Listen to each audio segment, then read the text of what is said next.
মহারথী, বড় সময় ধরে সার্ভিস দিয়েছেন, তাদের একজন মাহমুদুল্লাহ রিয়াদ।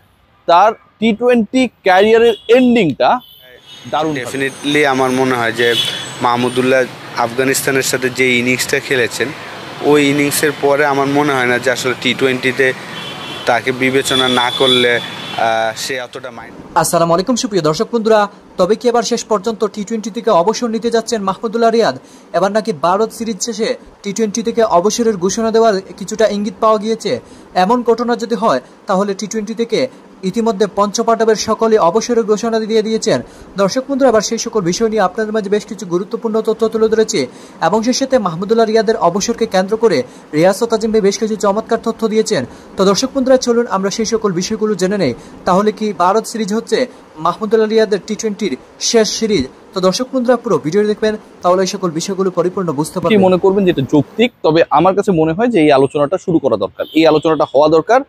এবং আমাদের প্রিয় ক্রিকেটার, আমাদের লেজেন্ডারি ক্রিকেটার, বাংলাদেশকে যে কয়েকজন মহারথী বড় সময় ধরে সার্ভিস দিয়েছেন, তাদের একজন মাহমুদুল্লাহ রিয়াদ। তার টি-20 ক্যারিয়ারের এন্ডিংটা দারুণভাবে হোক। মাহমুদুল্লাহ রিয়াদের টি-20 ক্যারিয়ারের এন্ডিংটা অন্য যত ক্রিকেটার রয়েছে তাদের মতো না হোক, তাদের মতো আক্ষেপে ভরা না হোক। আমরা যে পঞ্চপাণ্ডবের গল্প করি বা পঞ্চপাণ্ডবকে নিয়ে আসলে অনেক কথা বলি, কারো কাছে এটা বাস্তবতা, কারো কাছে এটা মিথ, সেটা যেটাই হোক না কেন, 5 জন ক্রিকেটার তো বাংলাদেশের ক্রিকেটে আইকনিক একটা ক্যারেক্টার বা অবস্থান নিয়েছিল। মাশরাফি বিন মুর্তজার টি-20 ক্যারিয়ারের শেষটা দুঃখ ভারাক্রান্তভাবে হয়ে গিয়েছিল শ্রীলঙ্কায়। কেউ কোনো রিসেপশন দিতে পারেনি, হুট করে মাশরাফি এসে বলল, this was my last game. Tamim Iqbal social প্ল্যাটফর্মে ঘোষণা দিয়েছিলেন যে তিনি আর টি-20 খেলবেন না। তামিম ইকবালের এন্ড ওখানটাই। সোশ্যাল প্ল্যাটফর্মে মুশফিকুর রহিম তিনিও ঘোষণা করলেন যে তিনি আর টি-20 খেলবেন না। রিটায়ারমেন্ট সোশ্যাল প্ল্যাটফর্ম থেকে তারও এলো। সাকিব আল হাসান তিনি তার টেস্টের রিটায়ারমেন্ট ঘোষণা করতে গিয়ে জানালেন যে তিনি হয়তো তার লাস্ট টি-20টা সর্বশেষ ওয়ার্ল্ড কাপই খেলে ফেলেছেন। এই যে 4 জনের কথা বললাম, 4 জনেরই টি-20 ক্যারিয়ারের শেষটা হয়েছে আমাদের অজান্তে, অনেকটা তাদেরও অজান্তে। মাহমুদুল্লাহ রিয়াদ টি-20তে স্পেশালি যাকে ফিনিশার, সাইলেন্ট কিলার, টি-20তে স্পেশালি মাহমুদুল্লাহ রিয়াদকে অনেক বেশি ইফেক্টিভ মনে করা হয়, সেই তিনি, আমি চাই, আমরা চাই তার এই ফরম্যাটের ক্যারিয়ারটায় আনুষ্ঠানিক বিদায় জানাবেন। এবং সেটা ভারতের বিপক্ষে যে 3টা টি-20 বাংলাদেশ খেলবে, মাহমুদুল্লাহ রিয়াদ যেই দলের অংশ সেখানটায় হতে পারে, অথবা তিনি যদি ঘরের মাঠে রিটায়ার করতে চান, এটা আমার পরামর্শ, সবকিছু তো তার ব্যাপার, তার ক্যারিয়ার, তিনি কতদিন খেলবেন তার ডিসিশন, আমি বলার কেউ না, আমি সাজেস্ট করতে পারি, আমি আমার প্রত্যাশার কথা বলতে পারি। অথবা ঘরের মাঠে নেক্সট বা আপকামিং যে টি-20 সিরিজটা হবে সেটা যখনই হোক, তিনি রিটায়ারমেন্ট ঘোষণা করে রাখলেন যে সেখানকার প্রথম বা শেষ ম্যাচটা তিনি খেলে আন্তর্জাতিক টি-20কে গুড বাই বলবেন। আমি কেন এই কথা বলছি, দেখুন রিয়াদ ভাইয়ের এখন যদি আমরা এইজ দেখি, এখন থেকে 3.5 মাস পর তিনি 40-এ পড়বেন। রিয়াদ ভাইয়ের বয়স হবে 40-এর কোঠায়। তো মাহমুদুল্লাহ রিয়াদ 40-এর কোঠায় তিনি ক্যারি অন করতেই পারেন তার ক্যারিয়ার। আমি যেটা বলছিলাম যে তার ইচ্ছা, তার মতো করে তিনি ক্যারি আউট করবেন, কিন্তু সেই পার্টিকুলার ক্যারিয়ারটায় শেষ পর্যন্ত যদি তাকে বাদ পড়ে এন্ডিং হতে হয়, শেষ পর্যন্ত তাকে যদি সমালোচিত হতে হয়, যেটা অলরেডি শুরু হয়েছে, শেষ পর্যন্ত মাহমুদুল্লাহ রিয়াদ তিনি নিশ্চয়ই জাতীয় দলে একজন পারফর্মার হিসেবে টিকে থাকতে চান, সেই কাজটা করতে ব্যর্থ হন। এবং যেটা রিফ্লেকশন সবশেষ ওয়ার্ল্ড কাপে আমরা দেখেছি, যেটা রিফ্লেকশন এত বাজেভাবে আমরা দেখেছি, যখন বাংলাদেশের আফগানিস্তানের বিপক্ষে অনেকটা 3 ওভারে 42-43 রানের দরকার ছিল, তখনও মাহমুদুল্লাহ রিয়াদ আগ্রাসী হবেন কি হবেন না, ওই যে কনফিউশনের সিচুয়েশনে তিনি গিয়েছিলেন। যেই মাহমুদুল্লাহ রিয়াদকে ফিনিশার মনে করা হয়, সেই মাহমুদুল্লাহ রিয়াদ একটা সময় সবশেষ ওয়ার্ল্ড কাপের কথা যদি আমরা বলি, 100-র নিচে 95 স্ট্রাইক রেটে ব্যাট করেছিলেন। সেই রিয়াদের তো আসলে এরকম এন্ডিং আমরা চাই না। আমি পার্সোনালি বা আমরা যারা রিয়াদকে পছন্দ করি, রিয়াদের কন্ট্রিবিউশনকে আমরা আসলে সম্মান জানাই, আমরা কেউই চাই না যে মাহমুদুল্লাহ রিয়াদ তার ক্যারিয়ারের এন্ড আপ করুক এমন একটা সিচুয়েশনে তাকে দল থেকে বাদ দেওয়া হলো। সিলেকশন কমিটি যখন মিরপুরের হোম অফ ক্রিকেটের প্রেমিসেসে এসে সংবাদ সম্মেলন করবে, তারা বলবেন বা তারা বললেন এমনটা যে মাহমুদুল্লাহ রিয়াদের কন্ট্রিবিউশনের জন্য তাকে থ্যাঙ্কস, আমরা চাই নতুনদের সুযোগ করে দিতে। এই সুযোগটা আমি চাই, এই সুযোগটা রিয়াদ নিজেই করে দেবেন। দেখুন 2026 ওয়ার্ল্ড কাপ কামিং, এবং ভারতে অনুষ্ঠিতব্য সেই বিশ্বকাপে নিশ্চয়ই মাহমুদুল্লাহ রিয়াদ বিবেচিত হবেন না।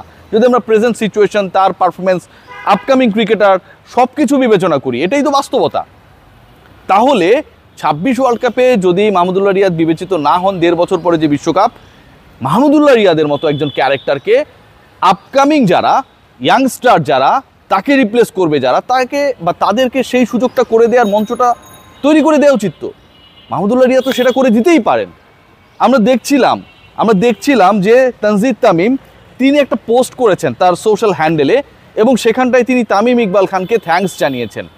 তিনি বলেছেন যে তার স্বপ্ন পূরণের জন্য তামিমকে থ্যাঙ্কস। ওই যে তামিম তাকে হচ্ছে সিএ ব্যাট, বাংলাদেশের ক্রিকেটারদের সবচেয়ে বড় চ্যালেঞ্জে পড়তে হয় কোয়ালিটি ব্যাট এনশিওর করতে, যেটাতে তারা 22 গজে ব্যাটিং করবে। সো তামিম ইকবাল তার কানেকশন কাজে লাগিয়ে যখন একজন ক্রিকেটারকে সেই সুযোগটা করে দিচ্ছেন এবং সেই রেসপেক্টটা আমরা দেখছি। কবির সুমনের কতটা পথ হাঁটলে বলো পথিক হওয়া যায়, কিংবা বব ডিলানের how many roads must a man walk down before you call him a man. দুই ভিন্ন ভাষা, তবে ভাবার্থ তো একই। মাহমুদুল্লাহ রিয়াদ 18 বছরের লম্বা ক্যারিয়ার শেষ হয়েও যেন শেষ হয়নি। অনেক সাফল্যে তার নাম আবার মুছে গেছে ক্ষণিকের ব্যর্থতায়। পুরো ক্যারিয়ার জুড়ে রিয়াদ ছিলেন প্রশংসিত, আলোচিত এবং একই সাথে সমালোচিত। গেল বিশ্বকাপে আফগানিস্তানের বিপক্ষে বাঁচা মরার ম্যাচে রিয়াদের ইন্টেন্ট নিয়ে অনেক কথা হয়েছে, এমনকি সাধারণ ক্রিকেটার থেকে ক্রিকেট বিশেষজ্ঞ অনেকেই বলেছেন সাইলেন্ট কিলারের ক্যারিয়ারে বসে গেছে ফুল স্টপ। তবে না, আসছে ভারত সিরিজের দলেও রিয়াদ আছেন। পরের টি-20 বিশ্বকাপের এখনো বাকি 2 বছর। প্রশ্ন চলেই আসে, রিয়াদ কি পরের বিশ্বকাপ ভাবনাতেও আছেন? নয়তো কেন তাকে ভারত সিরিজের দলে নেওয়া হলো?